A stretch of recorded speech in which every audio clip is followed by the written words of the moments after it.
नमस्कार, मैं सनत कुमार पांडे, व्याख्याता electronics engineering, government polytechnic Lucknow. Network filters and transmission line की इस वीडियो श्रृंखला में एक बार फिर से आप सबका स्वागत करता हूं।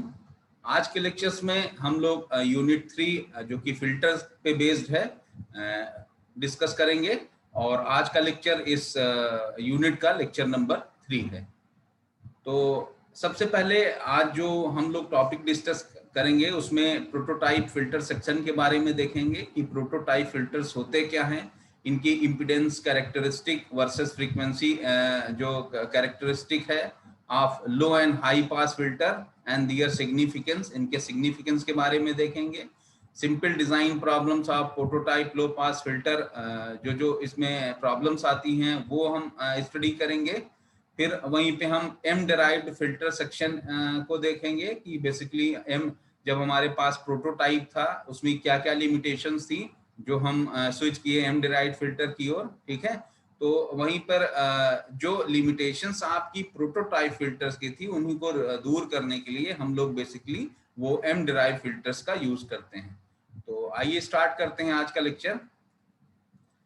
तो सबसे पहले बेसिक डेफिनेशन की बात करें कि बेसिकली जो है वो फिल्टर्स हैं क्या। तो फिल्टर्स हमने आपको बताया था कि these are the frequency selective circuits, किसी पर्टिकुलर फ्रीक्वेंसी के रिगार्डिंग ये रिस्पॉन्स करते हैं और चाहे उसके बिहाफ पे हम फिल्टर डिजाइन में लो पास फिल्टर डिजाइन कर सकते हैं, हाई पास फिल्टर डिजाइन करते हैं, ठीक है, बैंड पास डिजाइन करते हैं, बैंड स्टॉप डिजाइन करते हैं।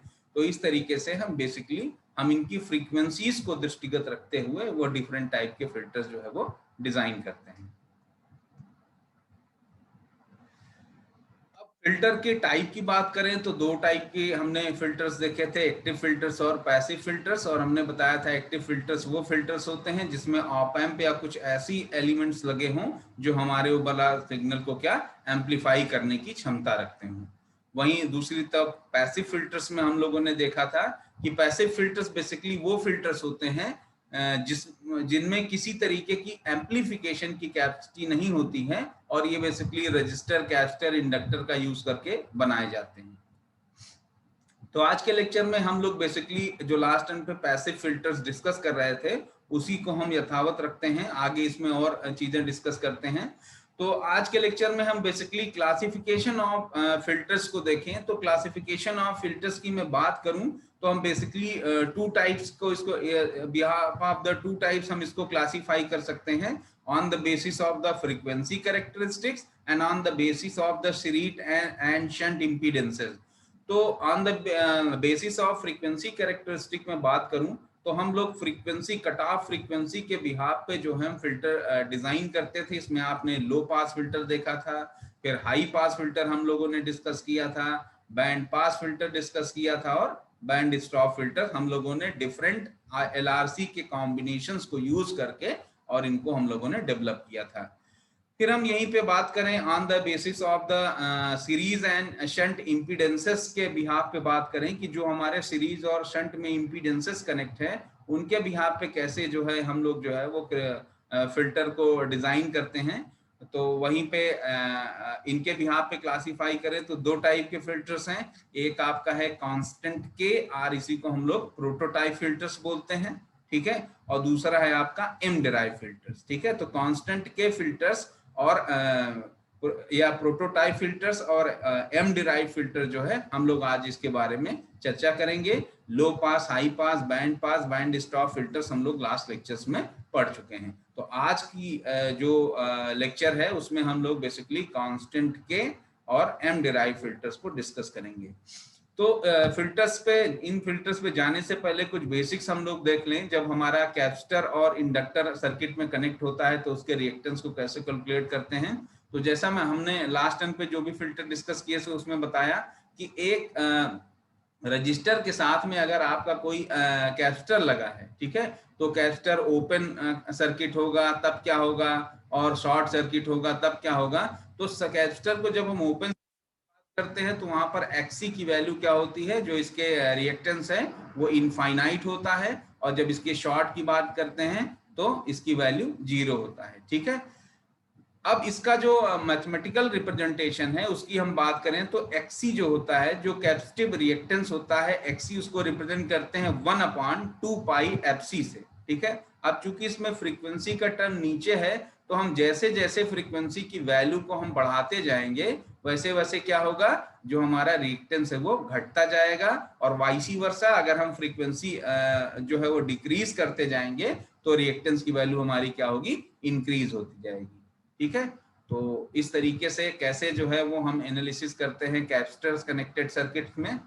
फिर वहीं पे हम बात करें जो है इंडक्टर्स के जब कनेक्टेड हो तो इंडक्टर के केस में हम क्या करते हैं, जैसे हमारा मान लीजिए एक कोई इंडक्टर कनेक्टेड है एक रजिस्टर के साथ में, अगर हम इसको शॉर्ट सर्किट की बात करते हैं तो शॉर्ट सर्किट में हम कहते हैं कि RL low pass filter at low frequencies, omega की वैल्यू यहाँ क्या हो जाएगी, 0 हो जाएगी। ठीक है, और इस तरीके से एक्सेल की वैल्यू क्या हो जाएगी, 0 हो जाएगी। यहीं पे अगर हम इसके ओपन सर्किट की बात करें तो ओपन सर्किट में ओमेगा की वैल्यू इनफाइनाइट होगी और ओवरऑल एक्सेल की वैल्यू क्या हो जाएगी, इनफाइनाइट हो जाएगी। क्योंकि एक्सेल का फार्मूला जो है डिफाइंड हुआ था Excel is equal to 2πfl। ठीक है, यहाँ पर क्या है, प्रोपोर्शनैलिटी है, एक्स जो है वो प्रोपोर्शनल किसके है, जो आपने इंडक्टर सर्किट से कनेक्ट किया है। ठीक है, तो जैसे जैसे हम इंडक्टेंस की वैल्यू बढ़ाते जाएंगे वैसे वैसे हमारा क्या होगा, जो इंडक्टिव रिएक्टेंस है वो क्या होगा, बढ़ेगा, और जैसे जैसे एफ की वैल्यू डिक्रीज करेगी हमारा इंडक्टिव रिएक्टेंस क्या करेगा, डिक्रीज करेगा। ठीक है, तो इस तरीके से आपने देखा कि कैसे जो है हम इसको ओपन सर्किट, कैसे इसको शॉर्ट सर्किट करके किसी सर्किट में इसकी एनालिसिस कर सकते हैं। ठीक है, फिर अगर हम बात करें कि यहीं पर जैसे हमारा इंडक्टर और कैपेसिटर कहीं सर्किट में कनेक्टेड है तो हम इसकी एनालिसिस कैसे करते हैं, तो जो है हमें समझना होगा कि एक कोई वोल्टेज सोर्स है, उसके साथ सीरीज में आपका एक रजिस्टर और एक आपका कैपेसिटर लगा हुआ है, और इस कैपेसिटर के अराउंड अगर हम वोल्टेज V0 फाइंड करना चाहते हैं तो उसकी एक्सप्रेशन क्या आएगी, इस सर्किट में हमें क्या KVL लगाना पड़ेगा। ठीक है, और हम इस तरह से Vs इज इक्वल टू एक इक्वेशन बनाएंगे IR plus I into minus j upon omega C. ठीक है, तो ये आपकी एक्सप्रेशन बनेगी जिसमें V0 और Vs का आप रेशियो लेंगे जो कि H ओमेगा के बराबर होगा, और इस तरीके से आपका जो कैरेक्टरिस्टिक इसका इंपीडेंस है वो कैलकुलेट करेंगे तो 1/1 प्लस जे ओमेगा आर सी। तो आपको अगर वैल्यू दी है जेड सी की, आर की, तो आप कैपेसिटर के अराउंड वोल्टेज कैलकुलेट कर सकते हैं। ठीक है, इसका इंपीडेंस कैलकुलेट कर सकते हैं, तो इस तरह से आ जाएगा 1/√1 प्लस ओमेगा आर सी। ठीक है, ये कैपेसिटर के केस में था। और यहीं पर हम अगर बात करें कि अगर हमारी सर्किट में कोई इंडक्टर कनेक्टेड है तो वहां पे देखें तो सेम वही प्रक्रिया अपनानी होगी। एक इंडक्टर कनेक्टेड है किसके साथ, एक रजिस्टर के साथ। अब आपको रजिस्टर के अराउंड वोल्टेज निकालना है तो V0 की वैल्यू क्या आ जाएगी, R/R plus ZL into VS। ठीक है, दोनों का रेशियो लीजिए तो वैल्यू क्या आ जाएगी, R/R प्लस जे ओमेगा एल, और इसको और आप सिंप्लीफाई करिए, दोनों का रेशियो लीजिए, इसको आप लोग क्या बोलते हैं, H ओमेगा। इसका सर्किट का कैरेक्टरिस्टिक इंपीडेंस के नाम से इसको हम जानते हैं, H ओमेगा को, जो कि दोनों का रेशियो होता है। ठीक है, और इसका H ओमेगा जब हम मॉड ले देते हैं तो modulus of the H omega is equal to mod of V0 upon VS is equal to 1/√1 plus omega L upon R का होल स्क्वायर। तो अभी तक हमने देखा कि कैसे हम लोग बेसिकली कैपेसिटर और इंडक्टर अगर आपकी सर्किट में कनेक्टेड हैं तो उनका कैसे हम सर्किट में एनालिसिस करते हैं, उनकी मैथमेटिकल एक्सप्रेशन KVL KCL का यूज करके कैसे बनाते हैं। क्योंकि जो आज हम लोग फिल्टर सीखने जा रहे हैं उसमें बेसिकली कैपेसिटर और इंडक्टर का रोल है, इसलिए हमने इसको पहले इसका बेसिक डिस्कस कर लिया। अब आइए स्टार्ट करते हैं हम लोग कांस्टेंट KR प्रोटोटाइप फिल्टर्स।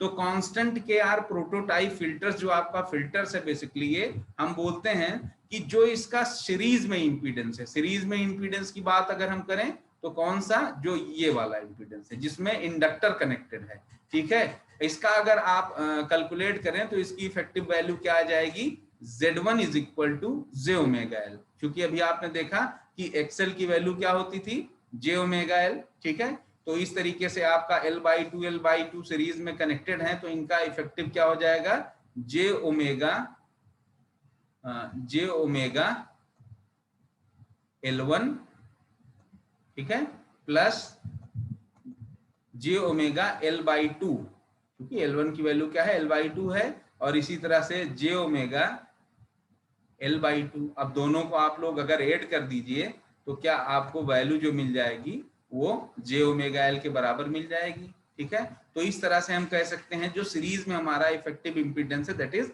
जे ओमेगा L। और यहीं पर अगर शंट की बात करें तो शंट में आपका क्या कनेक्टेड है, आपका रजिस्टर कैपेसिटर कनेक्टेड है, और इस कैपेसिटर के अराउंड अगर हम बात करें जो है इंपीडेंस की, तो Z2 जिसको आप XC से रिप्रेजेंट करते थे that is 1/j omega C, और यहीं अगर हम J को ऊपर ले जाए तो यह क्या हो जाएगा, -j अपॉन ओमेगा सी, ठीक है, जो हम लोग पहले डिस्कस कर चुके हैं, ठीक है। अब हम बात करते हैं कि बेसिकली जो है वो के टाइप कांस्टेंट के फिल्टर्स होते क्या हैं। तो कांस्टेंट के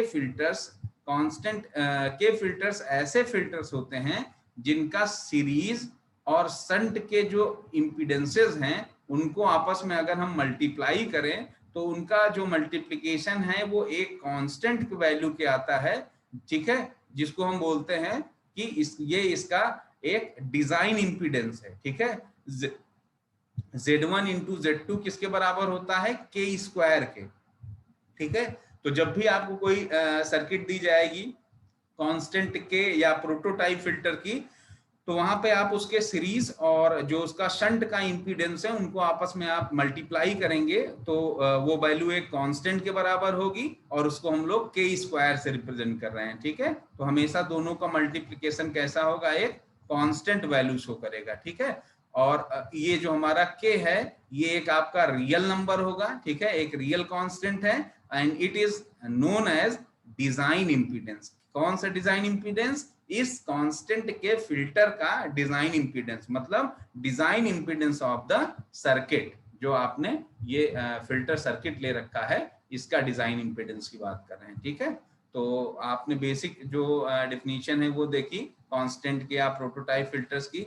अब इसी में अगर हम और आगे बात करें तो बेसिकली जो है वो कई टाइप के आपके कांस्टेंट के फिल्टर्स होते हैं, ठीक है। जैसे जो है हमने एक एग्जांपल यहाँ ले रखा है कि कांस्टेंट के section for low pass filter. तो लो पास फिल्टर का डिजाइन जब आप देखेंगे तो इसमें आप देखेंगे कि बेसिकली क्या है कि आपका सीरीज में दो L/2 के आपके जो है वो इंडक्टेंस कनेक्टेड हैं और एक कैपेसिटर शंट में लगा हुआ है। सेम इस दोनों का जो है वो सीरीज और शंट इंपीडेंस कैलकुलेट करेंगे, और इस तरीके से आपको Z1 इंटू Z2 क्या मिल जाएगा, एक कांस्टेंट वैल्यू K² के मिल जाएगा, और यहाँ इस Z1 एंड Z2 की वैल्यू आपका क्या हो जाएगी, LC के बराबर, ठीक है। और यहीं से फिर आप जो है वो ZIT मतलब इसका जो इमेज इंपीडेंस है वो कैलकुलेट करेंगे, तो उसकी वैल्यू आ जाएगी √L/C इंटू √1 - ओमेगा² LC/4,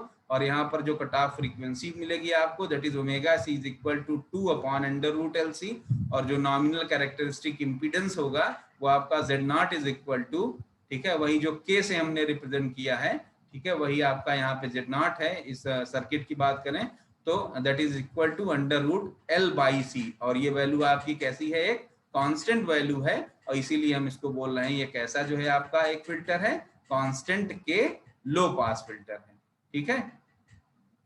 तो कांस्टेंट के लो पास फिल्टर की अगर हम कैरेक्टरिस्टिक देखें, अभी आपने इसकी नेटवर्क और मैथमेटिकल एक्सप्रेशन देखा, तो बेसिकली है क्या कि जब इसको आप एनालाइज करेंगे तो होता क्या है, ये लो पास फिल्टर है। लो पास फिल्टर का इसका जो प्रोपगेशन कांस्टेंट आएगा, प्रोपगेशन कांस्टेंट की आपकी ये एक्सप्रेशन है 1 + Z1 upon 2Z2 plus √Z1 upon Z2 plus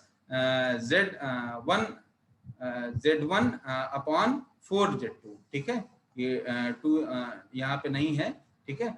तो इस तरीके से ये आपकी एक एक्सप्रेशन बन जाएगी, और इसमें क्या है कि इसको अगर आप वैल्यू रखेंगे Z1 Z2 की, तो आपका कुल मिला के एक फॉर्मेट आ जाएगा 1 - 2 ω² अपॉन ω/C। ω/C क्या है आपका cut off frequency, plus 2 omega upon omega C under root omega square upon omega C का होल स्क्वायर -1। ठीक है, अब ये टर्म कहां से आया? आपने पढ़ा था कि e to power gamma is equal to क्या होता है, ये इसका प्रोपगेशन कांस्टेंट है। ठीक है, गामा, इसके फॉर्मेट में इसको रिप्रेजेंट किए और यहाँ से दो आपकी कैरेक्टरिस्टिक्स आएंगी कि जब omega is less than omega C होगा तो बेसिकली ये फिल्टर कैसा, पास बैंड की तरह बिहेव करेगा। ठीक है, इसमें आप ओमेगा की वैल्यू ओमेगा सी रखिए, तो जब इससे कम होगा, ठीक है, ओमेगा सी बड़ा होगा, ठीक है, तो बेसिकली ये पास बैंड की तरह काम करेगा। और जब ओमेगा जो है ओमेगा सी से बड़ा होगा तो ये फंक्शन जो है क्या, ये फिल्टर स्टॉप बैंड की तरह कार्य करेगा। और कुछ इस टाइप की कैरेक्टरिस्टिक आप इसमें ओमेगा और मैग्नीट्यूड में खींचेंगे तो ओमेगा सी से जो लोअर फ्रीक्वेंसीज हैं बेसिकली उनके लिए ये पास बैंड है, और उससे ओमेगा सी से बड़ी फ्रीक्वेंसीज के लिए ये स्टॉप बैंड का काम करेगा। ठीक है, ये इसका अल्फा बीटा मतलब वही प्रोपगेशन कांस्टेंट के टर्म में इसका डायग्राम खींचेंगे तो basically omega C is less than omega के लिए क्या आता है, ये ओपन विंडो आती है। ठीक है, और उसके बाद जो आप अगर omega C is greater than omega के लिए देखेंगे तो बेसिकली क्या है, ये सिस्टम क्या है, स्टॉप बैंड की तरह कार्य करेगा।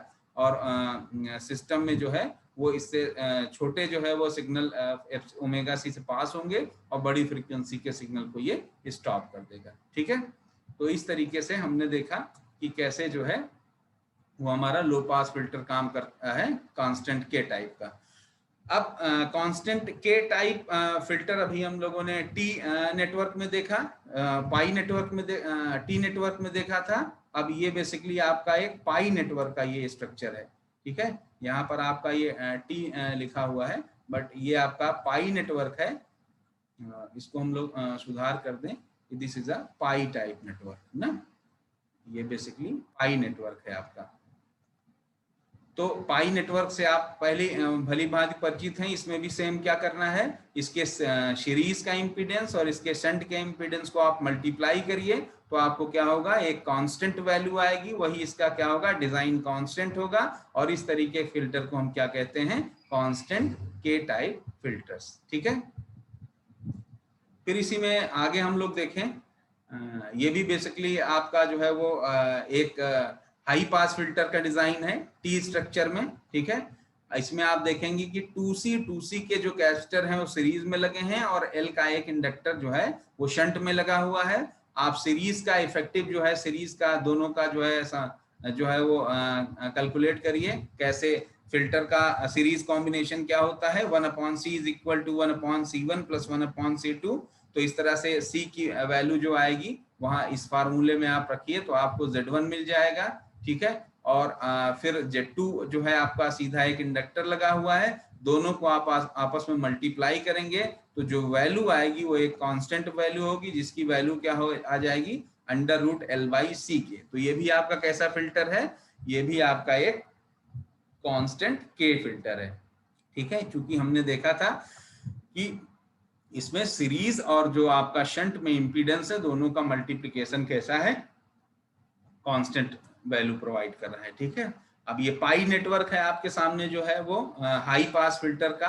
हाई पास फिल्टर में सी आपका सीरीज में लगा हुआ है और 2L आपके जो है वो पैरेलल में लगे हुए हैं, दोनों का सीरीज का और यहाँ पे भी शंट का जो है वो इफेक्टिव इंपीडेंस कैलकुलेट करिए तो सीरीज में Z1 कैलकुलेटेड है और दो इंडक्टर्स आपके शंट में लगे हुए हैं, इनका इफेक्टिव जो है वो Z2 की वैल्यू j ओमेगा L होगी। और इसी तरीके से जब इनको आप मल्टीप्लाई करेंगे तो आफ्टर द मल्टीप्लिकेशन एक आपको कांस्टेंट जो है वो आएगा, दैट इज के स्क्वायर। और के स्क्वायर की हम को ही जो है वो डिजाइन इंपीडेंस के नाम से जानते हैं। ठीक है, तो इस तरीके से आपने देखा कि कैसे बेसिकली हमारा जो सर्किट है वो काम करता है वो कांस्टेंट के सेक्शन में। ठीक है, अब यहाँ पर बेसिकली क्या है कि ध्यान देना है कि जो भी हमने बेसिक सीखा था कैपेसिटर से रिलेटेड, इंडक्टर से रिलेटेड, तो कांस्टेंट के फिल्टर्स में सबसे पहला जो हमारा उद्देश्य है कि हम क्या करें कि हम अपने सीरीज और शंट के जो इंपीडेंसेस कनेक्टेड हैं उनकी पहचान कर लें। जैसा आप दिए गए सर्किट में देख पा रहे होंगे कि कैपेसिटेंस C क्या है आपका, सीरीज में कनेक्टेड है।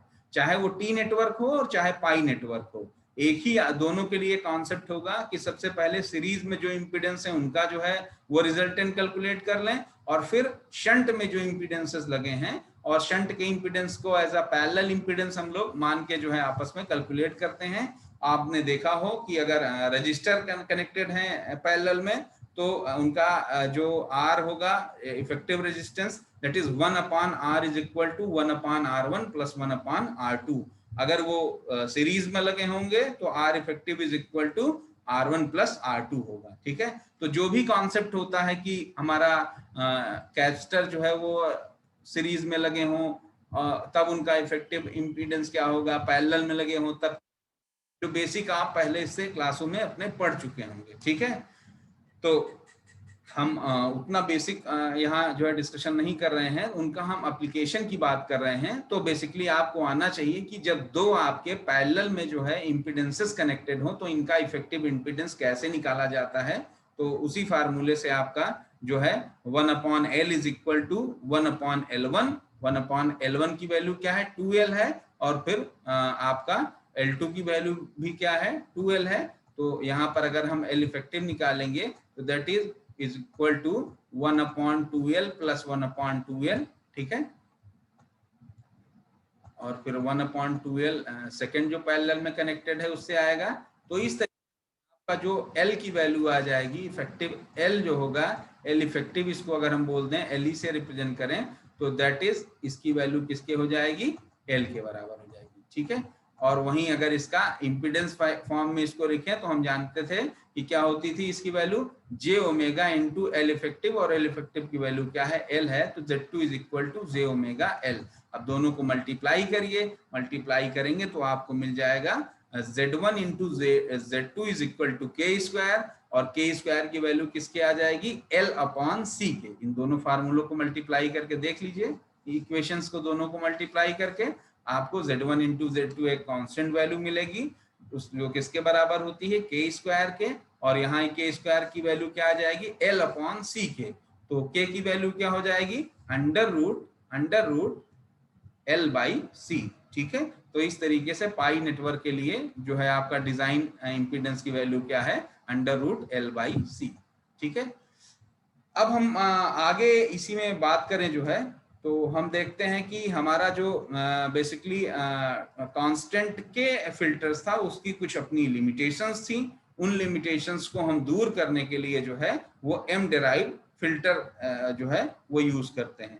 तो बेसिकली क्या था कि जब हम कांस्टेंट के सेक्शन की बात करते हैं तो कांस्टेंट के section basically suffers from very slow attenuation rate. ठीक है, होता क्या है कि जब कांस्टेंट के फिल्टर्स टाइप के फिल्टर्स हम यूज कर रहे होते हैं तो उसमें जो एटेन्युएशन होता है वो बहुत हाई वैल्यू का नहीं पाया जाता है। उनको आपस में हम कनेक्ट भी करते हैं कैस्केडिंग में, तो एक लिमिटेड ही उनमें जो है एटेन्युएशन की क्षमता रहती है। तो जब हमें हाई एटेन्युएशन की बेसिकली जरूरत होती है तो हम क्या करते हैं कि वहां पर कांस्टेंट के सेक्शंस को ना यूज करके हम लोग एक नए टाइप का जो है फिल्टर यूज करते हैं, that is M derived filter.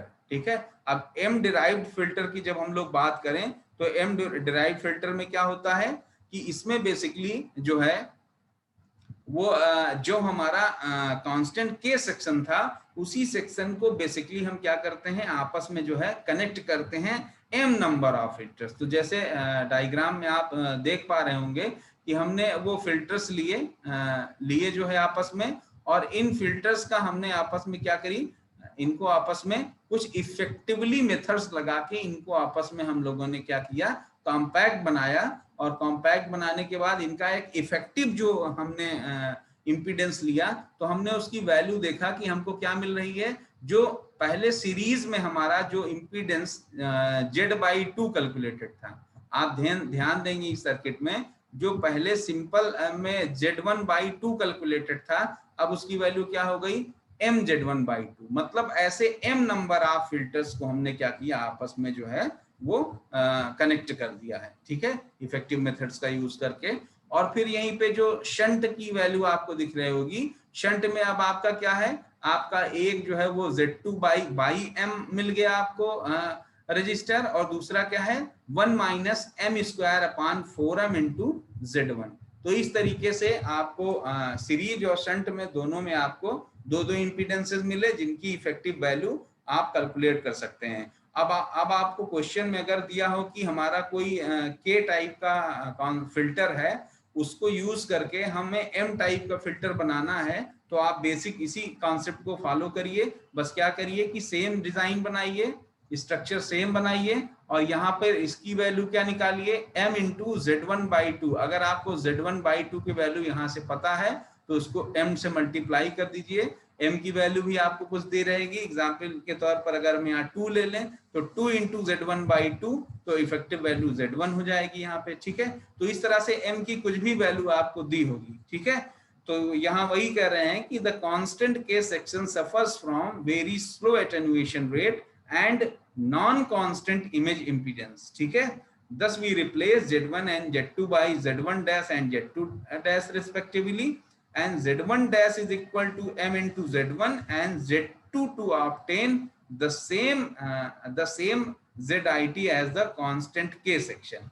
ठीक है, और इसी ZIT की वैल्यू जो है इफेक्टिवली कैसे निकाली जा सकती है, that is under root of Z1 Z2 plus Z1 square by 4। ठीक है, और यहीं पे वैल्यू रख के हम ZIT की वैल्यू निकाल लेंगे, और ZIT आपका क्या है Z2 डैश के बराबर है। ठीक है, जो आपका शंट में कनेक्टेड होगा। ठीक है, तो इस तरीके से हम अपने एम डिराइव्ड जो हमारा फिल्टर है उसमें जो है इसके सेक्शंस को जो है हम एनालाइज कर सकते हैं। ठीक है, तो बेसिकली आपको बेसिक जो इसकी प्रॉब्लम थी पता चल गया कि जो हमारा कांस्टेंट के फिल्टर्स था उसमें जो है वो वेरी स्लो एटेन्युएशंस की जो है पॉसिबिलिटी थी, तो उनको हम लोगों ने अपडेट करने के लिए एम डिराइव्ड फिल्टर का जो है वो क्या निजात किया। ठीक है, तो एम डिराइव्ड फिल्टर जो है वो एटेन्युएशन के टर्म में सुपीरियर है एज कंपेयर टू द के कांस्टेंट के टाइप फिल्टर्स के। ठीक है, अब लो पास एम डिराइव फिल्टर्स की हम बात करें तो जो लो पास आपका एम डिराइव फिल्टर्स है उसमें उसके स्ट्रक्चर की बात करें तो सेम जो इसका शंट में जो इंडक्टर कैलकुलेटेड है उसकी वैल्यू क्या हो जाएगी m×L/2। ठीक है, जब कांस्टेंट के लेते थे तो वहां क्या होता था L/2 और सीरीज में इसके जो कैपेसिटर कनेक्टेड है वहां C होता था, यहाँ पर m×C है। और इसी तरह से जो इसके साथ जो यहाँ पर आपका चाहे रजिस्टर होगा तो यहाँ रजिस्टर आ जाएगा, इंडक्टर होगा तो इंडक्टर आ जाएगा शंट में, और इसकी वैल्यू क्या होगी 1 minus M square upon 4m into L। अब यहाँ से पे वही सेम कॉन्सेप्ट लगाइए कि क्या करिए कि इफेक्टिव जो है वो कैलकुलेट कर लीजिए जो है सीरीज इंपीडेंस की वैल्यू। ठीक है, फिर इफेक्टिव शंट इंपीडेंस की वैल्यू कैलकुलेट कर लीजिए, और दोनों को आपस में अगर हम मल्टीप्लाई करें, सीरीज में इंपीडेंस की वैल्यू क्या आ जाएगी Z1 प्लस j⍵L, और Z2 की वैल्यू आ जाएगी 1/j⍵C। ठीक है, और इस तरीके से जब आप Z2 बेसिकली यहाँ से आपका कैलकुलेट होगा, ये आपका ये कैपेसिटर के अराउंड है, और जो Z2 इफेक्टिव है जो कंप्लीट सीरीज है वो Z2 और प्लस ये Z2 जो आपका वैल्यू इसके कारण आई, अगर इसको हम Z3 से रिप्रेजेंट कर दें तो बेसिकली क्या होगा कि Z2 डैश क्या हो जाएगा Z2 प्लस Z3। तो ये वैल्यू आपका Z2 की है और ये वैल्यू आपका किसके है Z3 के है, और किसके बराबर आ गया Z2 डैश के। तो अब अगर हम बात करें एम डिराइव फिल्टर्स की तो सेम कैरेक्टरिस्टिक यहाँ भी आपको मिलनी चाहिए, Z1 dash into Z2 dash जो है आप कैलकुलेट करिए, और फिर उसके बाद आप इसकी सहायता से प्रोपगेशन कांस्टेंट जहां जहां Z1 और Z2 था हम इसको Z1 डैश और Z2 डैश से रिप्लेस कर देंगे पुराने वाले फार्मूले में, और इस तरह से Z1 dash upon Z2 dash का रेशियो आप कैलकुलेट करेंगे तो आपको जो वैल्यू मिलेगी, ठीक है, वहां से आप लोग जो है ओमेगा C की वैल्यू यहाँ पर क्या हो जाएगी 1/2√LC। ठीक है, और ये भी एक वैल्यू क्या है कांस्टेंट वैल्यू है आपका। ठीक है, तो इस तरह से हम कह सकते हैं कि जो आपका एम डिराइव फिल्टर है वो भी आपका एक कांस्टेंट कट ऑफ फ्रीक्वेंसी क्या कर रहे हैं शो कर रहे हैं। ठीक है, तो इस तरीके से हम लोगों ने देखा कि कैसे एम डिराइव्ड फिल्टर जो है आपका परफॉर्मेंस होती है इनकी, और इनकी कैरेक्टरिस्टिक इक्वेशंस ही कैसे हम लोग एनालिसिस करते हैं। एम डिराइव्ड लो पास फिल्टर्स में ही एम की वैल्यू के हिसाब से भी इसकी जो ऑपरेशनल फ्रीक्वेंसीज हैं उसमें भी शिफ्टिंग होती है, ठीक है। जैसे हम कहें कि अगर ओमेगा जो है ओमेगा सी से कम है, लेस देन ओमेगा सी है, तो e to the power gamma is imaginary quantity हो जाएगी। Then the wave is propagated in the network when the omega c lie between omega c and omega operational, e to the power omega is positive and the wave will be attenuated, ठीक है। Attenuation की प्रक्रिया होगी हमारा किस range में, omega C और omega operational के बीच में। When omega is equal to omega operational, e to the power gamma becomes infinity when the which implies the infinity attenuation, ठीक है। बहुत हाई एटेन्युएशन सर्किट हमारी शो करने लगेगी। And when omega is greater than omega operational, ठीक है, then e to the power gamma becomes positive but decreasing, ठीक है, which means decreasing in attenuation। इसका attenuation क्या होगा, डिक्रीज करेगा। तो बेसिकली क्या है, जो हमने शंट में बेसिकली जो है वो सर्किट जो इसका था, जो शंट में हमने portion 1 minus M square upon 4n into L improve किया, ऐड किया, इसकी वजह से हमारा सर्किट का परफॉर्मेंस क्या हो रहा है, इनहेंस हो रहा है, ठीक है। और हम इसके बेसिकली जो एटेन्युएशन की बढ़ाने का प्रक्रिया थी, इसी के कारण हम इसके सर्किट के एटेन्युएशन को क्या बढ़ा कर रहे हैं, बढ़ा पा रहे हैं। तो जो हमारा ये शंट का ये वाला पोर्शन है, बेसिकली ये इंपॉर्टेंट है। इसी के कारण जो हमारा Z2 का एक्सप्रेशन आया था, और इसी की वजह से हमारा जो एटेन्युएशन है वो सर्किट फिल्टर्स का वो क्या कर रहा है, इंक्रीज कर जा रहा है, ठीक है। तो इस तरीके से आपने देखा कि कैसे जो है आपका फिल्टर जो है वो लो पास एम डिराइव फिल्टर हम लोग कैसे डिजाइन करते हैं, और इसकी कैरेक्टरिस्टिक कैसे ऑपरेशनल फ्रीक्वेंसीज जो आपका है उस पे कैसे जो है डिपेंड करती हैं, ठीक है। तो ये आपका कंपैरिजन की अगर हम बात करें, दोनों जो आपका एम डिराइव और के सेक्शन फिल्टर, कांस्टेंट के सेक्शन फिल्टर होता है, तो आप इसमें देखेंगे कि जो एम डिराइव फिल्टर होता है बेसिकली इसकी वैल्यू क्या करती है, वो एटेन्युएशन की वैल्यू पहले डिक्रीज करती है, कहां तक, ओमेगा सी से लेके ओमेगा ऑपरेशनल तक ये वैल्यू क्या कर रही है, डिक्रीज कर रही है। But after the omega operational, जो ब्लू वाली लाइन आप देख रहे हैं, ये क्या हो रहा है, डिक्रीज हो रहा है। तो एटेन्युएशन जो आपका है वो क्या हो रहा है, एम डिराइव फिल्टर का डिक्रीज कर जा रहा है after the omega operational. But अगर हम यहीं पे कंपोजिट, मतलब अगर हम एम डिराइव और जो हमारा कांस्टेंट के फिल्टर है उसका कुछ ऐसा कॉम्बिनेशन यूज करें, तो वो क्या कर, जिसको हम कंपोजिट फॉर्मेट बोल रहे हैं, तो बेसिकली हो क्या रहा है कि ओमेगा सी से ओमेगा एम तक, तो जो आपका कांस्टेंट के फिल्टर मतलब एम डिराइव फिल्टर के कारण जो है वो क्या है कि इसका एटेन्युएशन तो इंक्रीज किया, लेकिन जब ओमेगा ऑपरेशनल से बड़ा आपका जो फ्रीक्वेंसी होने लगेगा, तब भी आपका जो पहले एम डिराइव में क्या हो रहा था, डिक्रीज कर जा रहा था। अब दोनों का कंपोजिट मतलब एम डिराइव एंड कांस्टेंट के का कंपोजिट वर्जन जो यूज किया, तो आपका जो बेसिकली जो आपका एटेन्युएशन है वो डिक्रीज नहीं करेगा, वो फर्दर क्या करेगा, इंक्रीज करने लगेगा।